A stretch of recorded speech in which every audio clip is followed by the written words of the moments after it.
Welcome to SK Suraj blog. তো আজকের ব্লগে যেটা থাকছে যে আজকে 1000 টাকার একটা টার্গেট নিয়ে আমি আজকে বেরিয়েছি। তো 1000 টাকা আমি কতক্ষণে কমপ্লিট করতে পারি বাইক ট্যাক্সিতে, কলকাতা বাইক ট্যাক্সিতে। চলো দেখা যাক, আর বেশি দেরি না করে ভিডিওটা শুরু করা যাক, আর তোমরা দেখতে থাকো যে কতক্ষণে 1000 টাকা বাইক ট্যাক্সিতে আর্ন করা যায়। আজকে সকালে বেরোতে একটু লেট হয়ে গেছে, যেহেতু রাইডটা একটু দেরিতে পেয়েছিলাম। আর এই ফার্স্ট রাইড যেটা আমি যাচ্ছি, এটা আমার এই সলুয়ার এখান থেকে দমদম রাইড আছে। 72 টাকা দিয়েছে, অনেক কমই কিলোমিটার।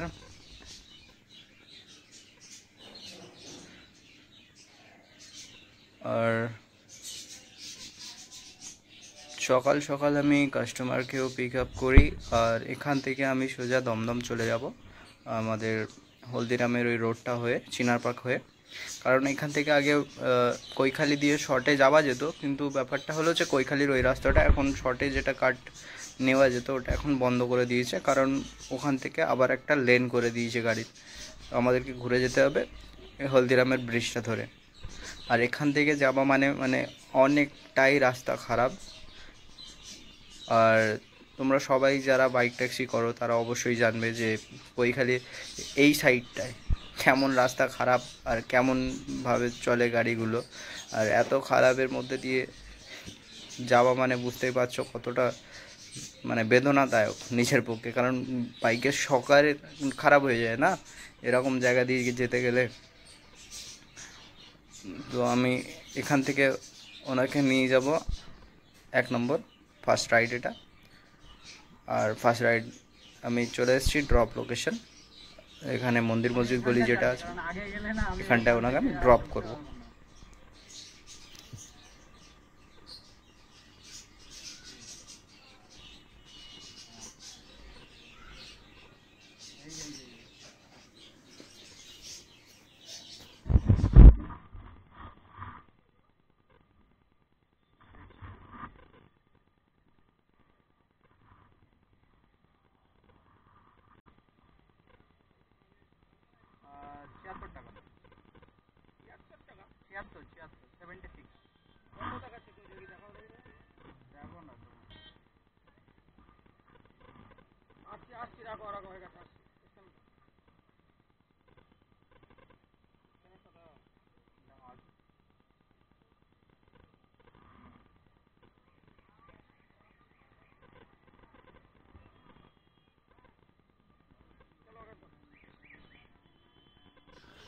রাইডটা এখানে 76 টাকা দেখিয়েছিল, তো কাস্টমার মানে চমকে গেছে এরকম ভাব, আর চমকানোরই কথা, কারণ কৈখালি থেকে এই চলুয়া থেকে এখানে এরকম। এবার দেখি একটা বড় রাইড চলে এসছে তার কিছুক্ষণ পরে। এটা তো প্রথমবারে আমি অ্যাকসেপ্ট করতে পারিনি। 264 টাকার রাইড মিস হয়ে গেল। দেখা যাক আর আসে কিনা। না আসার চান্সই বেশি, কারণ অনেকেই আছে যারা ধরে নেবেন, কিন্তু আবার এসছে। চলো, 264 টাকার রাইড আমি অ্যাকসেপ্ট করে নিয়েছি। আমার পিক আপটা দেখে নেবো আমি কোন জায়গাটায় আছে। পিক আপ কৈখালিতে আছে পিক আপ, তো আমি পিক আপে বেরিয়ে গেছি। তো আমি কাস্টমারকে পিক আপ করবো, আর এটা এখান থেকে যাবে বালিগঞ্জ। বালিগঞ্জের ওখানে ড্রপ লোকেশন আছে। তো এখান থেকে বালিগঞ্জ 264 টাকা মানে অনেকই দিয়েছে উবের। ঠিক আছে, এখান থেকে বালিগঞ্জ হার্ডলি 19 কিলোমিটার হবে ফ্লাইওভার ধরে। 19 কিলোমিটারে এই টাকাটা মানে 264 টাকা দিয়েছে, মানে বুঝতেই পারছো উবের আজকাল ভালোই ভাড়া দিচ্ছে, খারাপ দিচ্ছে না। আমি চলে এসেছি ড্রপ লোকেশানে, এবার কাস্টমারের খোঁজে দাঁড়িয়ে আছি। কাস্টমারকে তুলবো আর এখান থেকে বেরিয়ে যাবো মালিগঞ্জ না।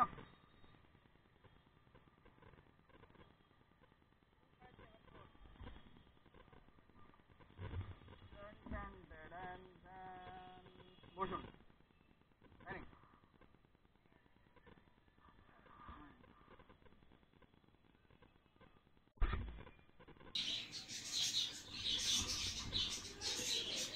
এখান থেকে আমি বেরিয়ে যাবো কৈখালি থেকে বালিগঞ্জের জন্যে। আর বালিগঞ্জের জন্যে ওখান থেকে দেখবো আবার কোনো রাইড পাওয়া যায় না। বালিগঞ্জে খুব কম রাইড আমি পেয়ে থাকি, ঠিক আছে। আমাকে অনেক একটু হোল্ড করে যেতে হয় ওখানটায়, বসে থাকার পর কিছুক্ষণ, তারপরে আবার বালিগঞ্জ থেকে আবার রাইড পাওয়া যায় এদিকের।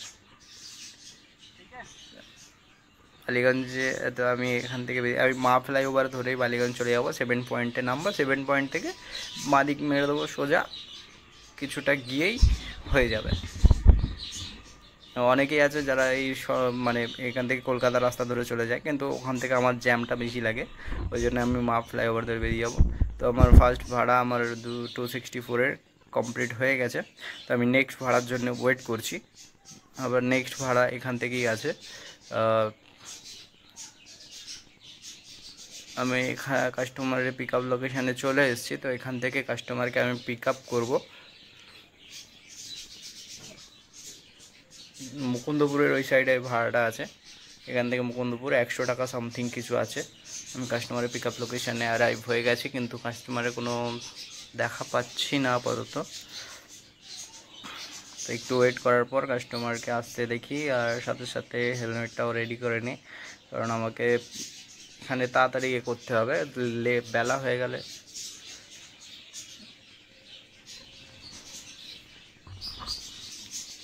খুব কম রাইড পাওয়া যায়। তো কাস্টমারের থেকে নিয়ে পিন আমি এখান থেকে বেরিয়ে যাব। কাস্টমারের ড্রপ লোকেশন মুকুন্দপুরের ওই সাইডে, আর ওখান থেকে কোনো ভাড়া পাই কিনা দেখতে হবে।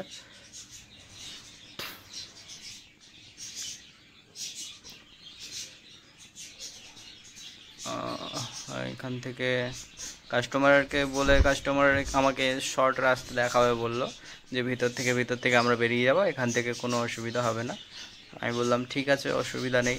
তো ভিতরের রাস্তা দিয়ে আস্তে আস্তে আমরা চলেই এসেছি কাস্টমারের ড্রপ লোকেশান। এখানে কাস্টমারের ড্রপ লোকেশান, এখানটায় ড্রপ করব কাস্টমারকে।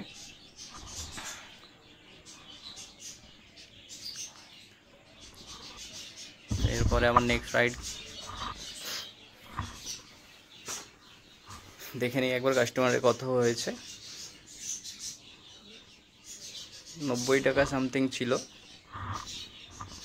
94।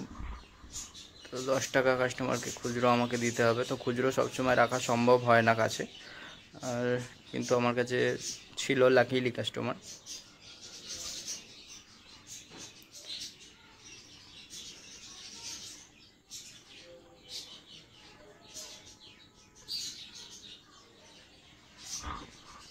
পুরো 10 টাকায় খুচরো থাকে, তো কাস্টমারকে আমি দিয়ে দিই খুচরোটা। এরপর ড্রাইভ কমপ্লিট হওয়ার পর আমি নেক্সট রাইডের জন্য অপেক্ষা করি, যে নেক্সট রাইড আবার কোথা থেকে পাওয়া যায়। আমি এখানেই অপেক্ষা করি নেক্সট রাইডের জন্য। আর ঠিক কিছুক্ষণ পর রাইডও পেয়ে যায় এই সামনে থেকেই। কাস্টমার উল্টোডাঙার ওখানে যাবে, বাগমারির ওখানে। তো এখান থেকে আমি কাস্টমারকে বাগমারি নিয়ে যাব। আর আমার একটা ভুল হলো, সার্ভিস রোড দিয়ে আসলে আমার নিজেরই ভালো হতো। আমি মেন রোড দিয়ে চলে এসেছি, লোকেশন যেহেতু মেন রোডে দেওয়া ছিল। কাস্টমার আছে ওই পারে, কাস্টমার আসছে। এখান থেকে বাগমারি নিয়ে চলে যাব। বাগমারি থেকে আবার দেখি ওখান থেকে আবার কোন ভাড়া পাই, আবার ওখান থেকে আবার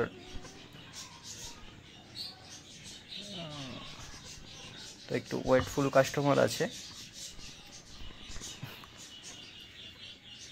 সেফটি মতো হ্যান্ড গ্লাভ পরে বেরিয়ে গেলাম। আগে দিয়ে ইউটার্ন নেওয়া যায়, আমি আগে দিয়ে ইউটার্ন নিয়ে নেব। কাস্টমারের আগে দিয়ে ইউটার্ন নিয়ে পুরো সোজা বেরিয়ে যাব বাগমারি। আর আমি চলে এসেছি কাস্টমারের ড্রপ লোকেশানে বাগমারির ভিতরটায়। তো এখান থেকে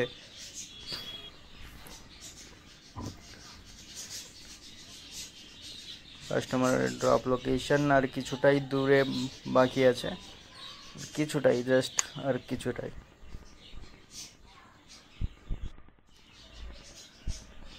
ফাইনালি চলে এসেছি কাস্টমারের ড্রপ লোকেশন গলিগালা, বাগমারির গলিগালা দিয়ে। আর এখানটায় কাস্টমারকে ড্রপ করব আগেই। এখান থেকে ড্রপ করে আমি নেক্সট রাইডের জন্য রেডি হব।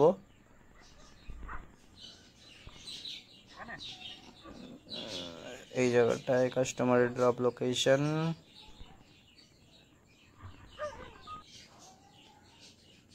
কাস্টমার আমাকে অনলাইন করবে, যেহেতু আমি স্ক্যানারটা দেখিয়ে দিই আমার নিজের।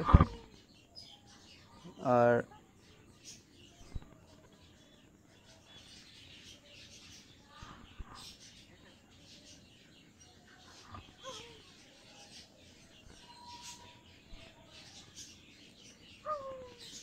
কাস্টমার এখানে অনলাইন পেমেন্ট করে।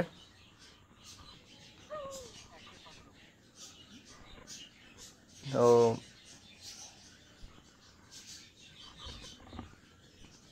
এখান থেকে আমি অনলাইন পেমেন্ট কাস্টমারে অ্যাকসেপ্ট করি, আর তারপরে আবার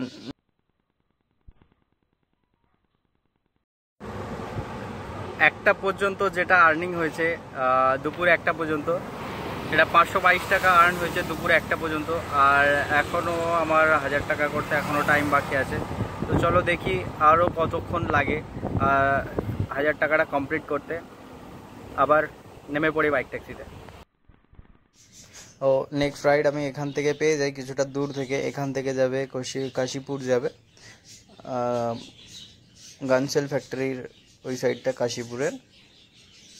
কাস্টমার লোকেশানে আমি চলে আসি, আর এখান থেকে অনেকক্ষণ ওয়েট করার পর কাস্টমারকে কল লাগানোর পরও কাস্টমার আমার কল কেটে যায় আর হয়ে যায়। তো এখান থেকে আমি ক্যান্সেলও করে দিই ওনার রাইডটা, যখন রেট চলে আসে ঘুরতে ঘুরতে টাইমিংটা।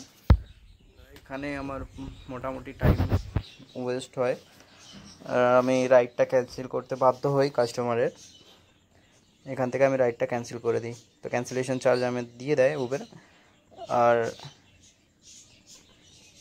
তারপরেই যখন আমি বেরোতে যাব, কাস্টমারের এন্ট্রি। আপনার তো রাইড ক্যান্সেল হয়ে গেছে, লেট হয়েছে, তাই আমি কল করছিলাম, আপনি কল তোলেননি। তো কাস্টমারের রাইড যে ক্যান্সেল হয়ে গেছে, কাস্টমার সেটা মানতেই চাচ্ছিল না। কারণ কাস্টমার আমাকে বারবার দেখাচ্ছিল যে এই দেখো রাইড আছে, এই দেখো রাইড আছে, কিন্তু অ্যাকচুয়ালভাবে ওনার ফোনের নেটটাই অফ ছিল, যার কারণে রাইডটা শো করছিল। তারপরে নেটটা অন করা মাত্র ওনার ওখান থেকে রাইড চলে যায়। উনি বারবার দেখাচ্ছেন যে আছে, নেট অন করা মাত্র ওখান থেকে রাইড চলে যায়। তো তারপরেও আমাকে কাস্টমারটাকে নিয়ে যেতে হয়, কারণ উনি বারবার বলছিলেন যে আমি তো করিনি, আমি তো জানি না, এরকম বলছিলেন। তো উনি মানতেই চাইছিলেন না যে ওনার ওখান থেকে রাইড চলে গেছে। তো এটা উনি জেনে শুনে করছিল কি না না জেনে, সেটা তো আমি ঠিক জানি না, উনি ভালো বুঝবেন। তো আমি বেশি কথা না বাড়িয়ে ওনাকে আমি নিয়ে চলে আসি। তো আমি রাইডটা কন্টিনিউ করব, আর কারণ ওনার হয়তো প্রয়োজন আছে, উনি বারবার দেখাচ্ছেন যে এই আমি অন্য রাইডও ধরে নিয়েছিলাম, কিন্তু আমি ওখান থেকে ওই অন্য রাইডটা আমি ক্যান্সেল করে দিই। এনাকে বোঝাতে আমার অনেক টাইম লাগে, অনেক, যে ওনার ওখান থেকে রাইডটা অলরেডি ক্যান্সেল হয়ে গেছে। তো ক্যান্সেল হওয়ার পর উনি এসছেন, আর আমার ফোনটাও পিক আপ করেননি। আমি বলার পরেও উনি মানতে চাইছিলেন না।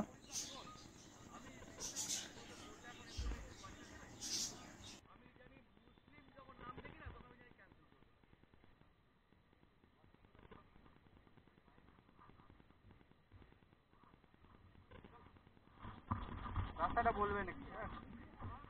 হ্যাঁ বলুন, তাড়াতাড়ি, একটু তাড়াতাড়ি আসবেন।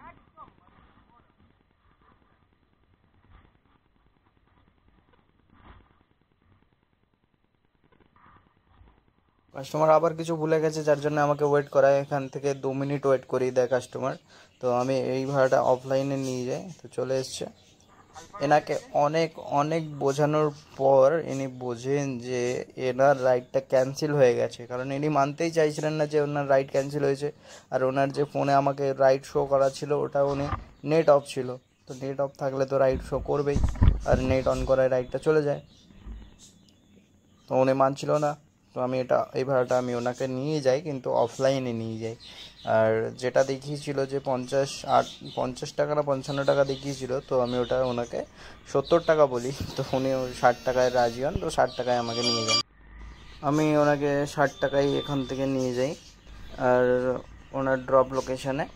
তো ড্রপ লোকেশান তেমনও কিছু দূরে না যে মানে অসুবিধা হবে। আর এখন টাইম 4টে বাজে, 4টে 5। আমার প্রায় হয়ে গেছে 1000 টাকার কাছাকাছি, মানে 970 টাকা মতো আমার হয়ে গেছে, 70-80 টাকা। তো 1000 টাকা আর্নিং করা যায়। 4:05 আমি বেরিয়েছিলাম 9টার দিকে, 9টা থেকে 4:05 যতক্ষণ হলো, এর মধ্যে তোমরাও পারবে বাইক ট্যাক্সিতে 1000 টাকা মতো আর্নিং করতে। আর এরপরে যদি আরও তোমরা থাকো আরও আর্নিং করতে পারবে। আবার নিয়ে আসবো আমার নেক্সট ভিডিও, নেক্সট চ্যালেঞ্জে। আর যদি ভিডিওটা ভালো লেগে থাকে অবশ্যই লাইক শেয়ার কমেন্ট করতে যেন তোমরা ভুলো না।